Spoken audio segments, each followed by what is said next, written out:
Pessoal, ó, vamos correr aqui. A gente falou do cara bobo para já planejar a terceira fase.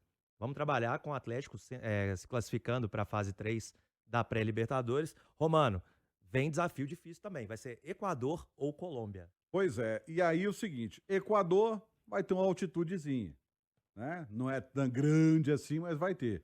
Só que você melhora a qualidade dos estádios. E Equador, por exemplo, que seria a Universidade Católica. Católica, já pega um adversário de um nívelzinho mais elevado do que, por exemplo, o Carabobo. Do outro lado, você pode pegar Milionários. o Milionários, que é um dos clubes mais tradicionais da Colômbia. Já muitos brasileiros, inclusive, já atuaram lá. E aí você tem logística melhor. Mas é um negócio engraçado. Ou você vai pegar um time da Venezuela, ou você pega um time da Colômbia ou pega do Equador. Sempre do lado esquerdo alto do continente. O Atlético pegando essa rota aí. E ao contrário, por exemplo, do Fortaleza, que pegou o Cone Sul. Nath, e aí? Venezuela, É, depois Colômbia aí ou Equador? já é um desafio um pouco mais complicado. Primeiro, por essas questões que o Romano citou. Segundo, que já são times bem mais experimentados na competição. O Milionários, inclusive, é um time que tem característica, é um time de muita torcida, tem um estádio grande para quase 40 mil pessoas. É um time que tem um histórico de ter sido casa, vamos dizer assim, de jogadores que passaram para a seleção colombiana ao longo das últimas décadas. A Universidade Católica do Equador, que também é chamada de Universidade de Quito, é um time que a gente viu jogar ele recentemente aqui no Brasil, Sim. porque ele participou do grupo da Sul-Americana, o grupo do Santos. E ele perdeu para o Santos. O primeiro jogo, fora de casa, foi 3-2, foi um jogo bem parelho. E na Vila Belmiro perdeu por 1-0. O Santos venceu os dois confrontos, mas não dá para dizer que foram duas goleadas. Pelo contrário, foram dois jogos bem equilibrados. Então são times que estão constantemente disputando Copa Sul-Americana, primeira fase de Libertadores. Então já são times bem mais experimentados nesse tipo de competição, né? O Milionários, inclusive, já jogou contra o Atlético Paranaense há alguns anos. O Atlético Paranaense se classificou nos pênaltis, se eu não me engano, em 2017. Então são times que já estão mais acostumados. E de todo jeito terá uma altitudezinha. Ou Quito ou Bogotá não é algo que assusta tanto como Bolívia, enfim, mas é uma condição um pouquinho diferente que o Atlético terá que lidar com ela também. E O tem um Atlético detalhe. enfrentou o Del Valle, Romano, Pois é. em Sangolquí, que é alguns quilômetros Do lado ali, né? de Região Quito. metropolitana. E o pessoal teve que usar, né? Pelo menos teve aquela É. foto com oxigênio no intervalo. E Bogotá também tem a sua altitude, né? É. Mas eu acho que também acrescentar em tudo isso o fato de que a Universidade de Quito e também o Milionários são equipes acostumadas a jogar com times brasileiros. Mesmo perdendo, sendo eliminados, são times acostumados a jogar com equipes brasileiras. Então sabe a forma, o jeito brasileiro de jogar. Pode ser, não sei se vai dificultar tanto, mas já tem uma certa vantagem de conhecer a forma Já de tem uma atuar. maldade, vamos dizer assim. O cara bobo não tem muita maldade, né? Ele Não ainda tem é bobo. costume. Sabia que você ia fazer essa piada. Ah, mas nós vamos quinta fazer. série vive em mim. Gente, mas Não tem costume de jogar com times brasileiros, não tem costume de jogar com times argentinos, e a gente sabe que é um nível de competitividade diferente mesmo.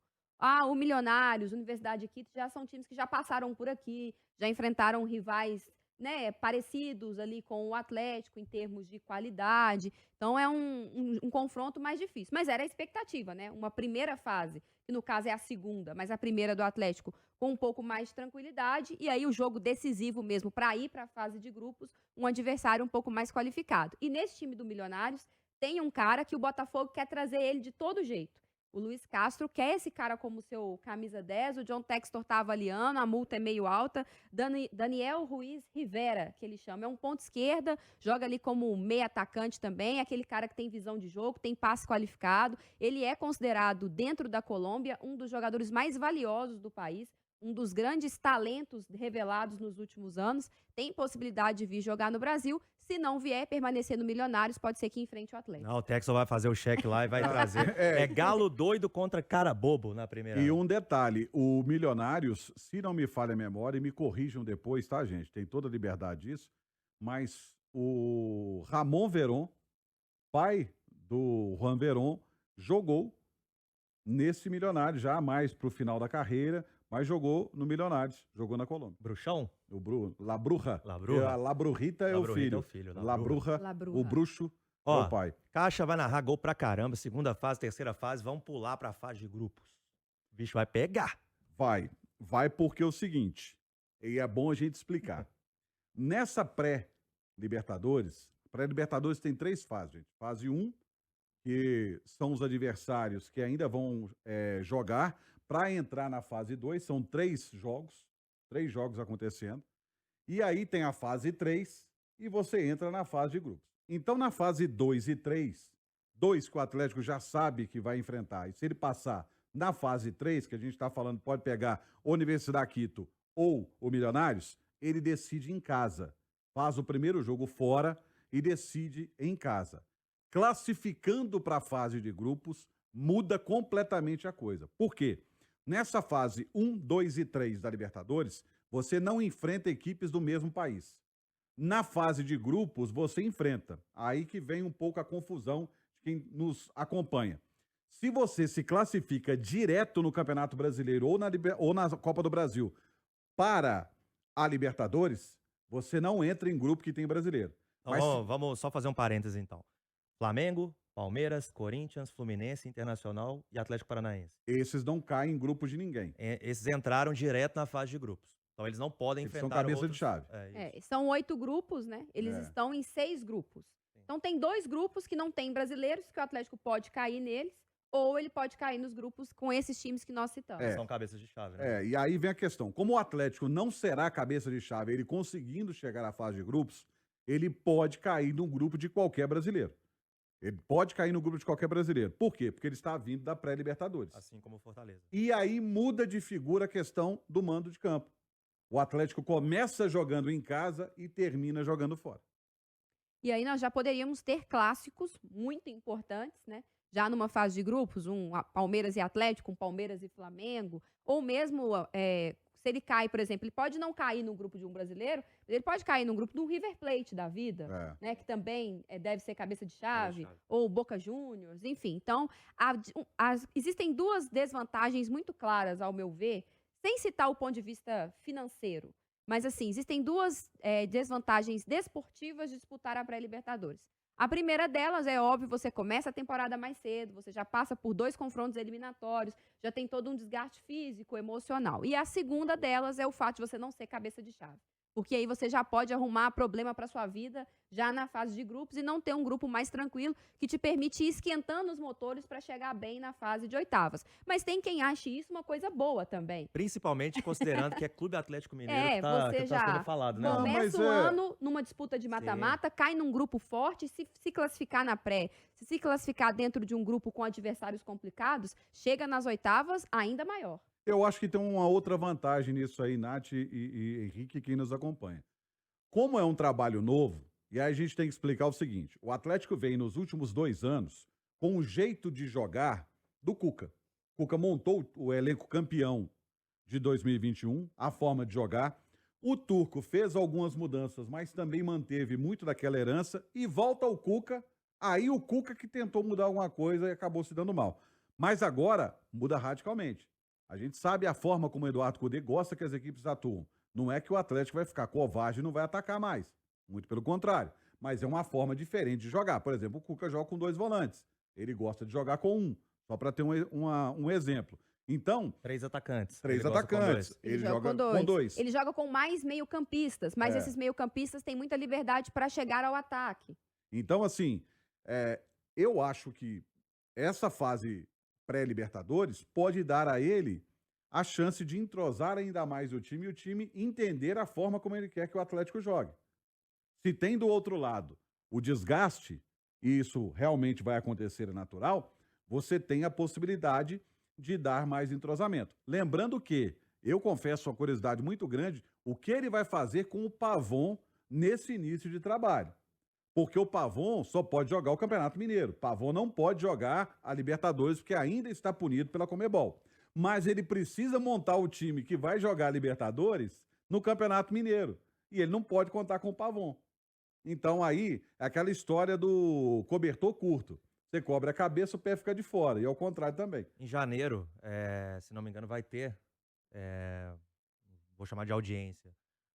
A Conmebol vai estudar o caso do Pavon para ver se ele se libera ou não Recurso o dele. recurso, para ver se libera ou não para Libertadores. Faltam quantos? Já Não, cumpriu são uma seis. parte. Não, não cumpriu. Não cumpriu nenhum? São 6 jogos. São 6 jogos. Pois é, Ele não 6 foi jogos. inscrito. O Atlético Ele não não foi escreveu. inscrito, Pois é. é verdade. O Atlético escreveu o Gemerson, não utilizou o Gemerson, poderia ter inscrito o Pavon, que ele já pagaria 2, 3 jogos. É verdade. É. Ele tem, então Então são aí 6 fica jogos. essa situação. Mas aí também, de certa forma, olha aí, disputando a pré. Se de tudo não conseguir reverter a situação do Pavon, disputando a pré-Libertadores, 2 jogos já vão embora. Então ele perderia a fase de grupos, talvez ali a última. 4 jogos da fase de grupos. Enfim, é melhor. Na fase mata-mata é não, são certeza 3, que né? você o tem. Mas o problema todo, sabe o que é? Não é o fato dele pagar os jogos. O problema é se você montar um esquema com ele e não poder contar com ele.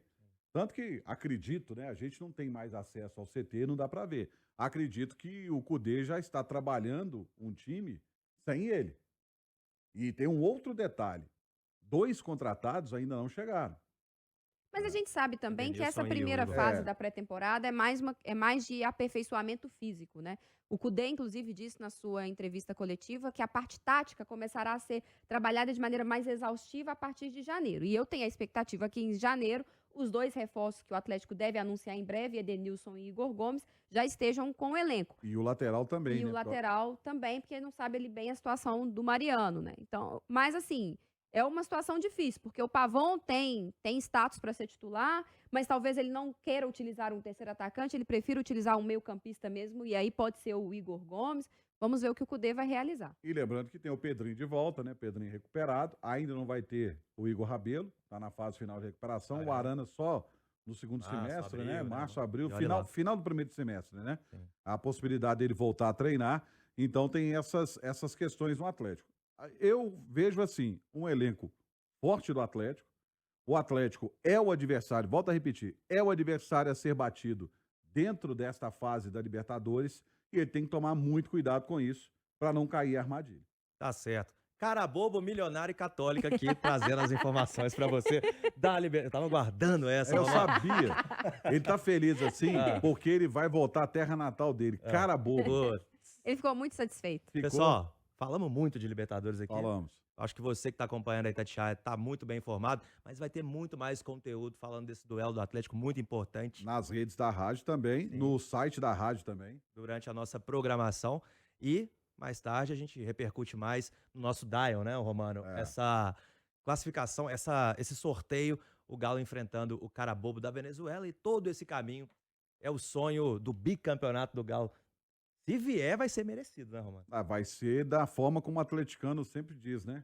Se não for sofrido, não é Atlético, né? O Já atle- muitos jogos É. nesse caminho. E completando 10 anos em 2023 da conquista, né? Da primeira conquista em 2013, seria um ano interessante para se conquistar de novo. Interessante, você foi até razoável. Ô, Nath, encerra essa live, esse bate-papo nosso aqui, mandando um abraço pro torcedor do Galo. Um abraço pro torcedor atleticano que está sempre ligado conosco.